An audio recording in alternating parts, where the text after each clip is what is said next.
दिल्ली में बियर पीने की कानूनी उम्र घटाई जा सकती है। दिल्ली सरकार को एक उच्च स्तरीय समिति द्वारा तैयार की जा रही नई आबकारी नीति के तहत ऐसे सुझाव मिले हैं।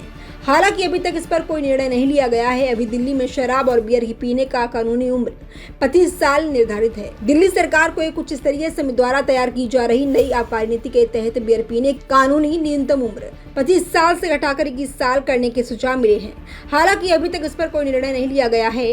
आधिकारिक सूत्रों की माने तो बृहस्पतिवार को बताया गया कि पीडब्ल्यूडी मंत्री प्रवेश वर्मा की अध्यक्षता वाली समिति वर्तमान में हितधारकों के विभिन्न समूह से इस संबंध में फीडबैक ले रही है। सूत्रों ने कहा कि अभी तक कुछ भी तय नहीं हुआ है। नई नीति तथा इसके विभिन्न पहलुओं पर शराब निर्माताओं, खुदरा विक्रेताओं सहित अन्य हितधारकों के साथ बैठकों में चर्चा की जा रही है। दिल्ली सरकार के एक वरिष्ठ अधिकारी ने बताया कि सरकार का लक्ष्य आबकारी राजस्व बढ़ाने के साथ ही यह सुनिश्चित करना है कि आम लोगों को कोई असुविधा ना हो।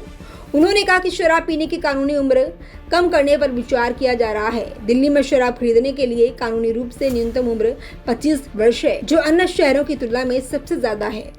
गुड़गांव, नोएडा, गाजियाबाद और फरीदाबाद समेत राष्ट्रीय राजधानी के क्षेत्र एनसीआर के सभी पड़ोसी शहरों में शराब पीने के लिए कानूनी न्यूनतम उम्र 21 साल निर्धारित है। उन्होंने बताया कि दिल्ली और एनसीआर के अन्य शहरों में शराब पीने की कानूनी उम्र के बीच अंतर से राजस्व का नुकसान होता है। नई आबकारी नीति के तहत राजस्व की हानि को रोकने के लिए बियर पीने की कानूनी तौर पर न्यूनतम उम्र 25 साल से घटाकर 21 साल की जा सकती है। सूत्रों ने बताया कि इस नई नीति में यह भी सुनिश्चित किया जाएगा कि खुदरा शराब की दुकानों के कारण जनता को कोई असुविधा ना हो। साथ ही इन्हें आवासीय तथा भीड़भाड़ वाले क्षेत्रों या शैक्षणिक संस्थानों, धार्मिक स्थल जैसे स्थानों से दूर रखा जाएगा। इस उद्देश्य के मकसद से नीति में मॉल और सुपरमार्केट में शराब की दुकानें खोलने की सुविधा के लिए कुछ प्रावधान शामिल कर सकने का भी प्रस्ताव दिया जाएगा। Bureau report, Aditya Bharat TV, Delhi.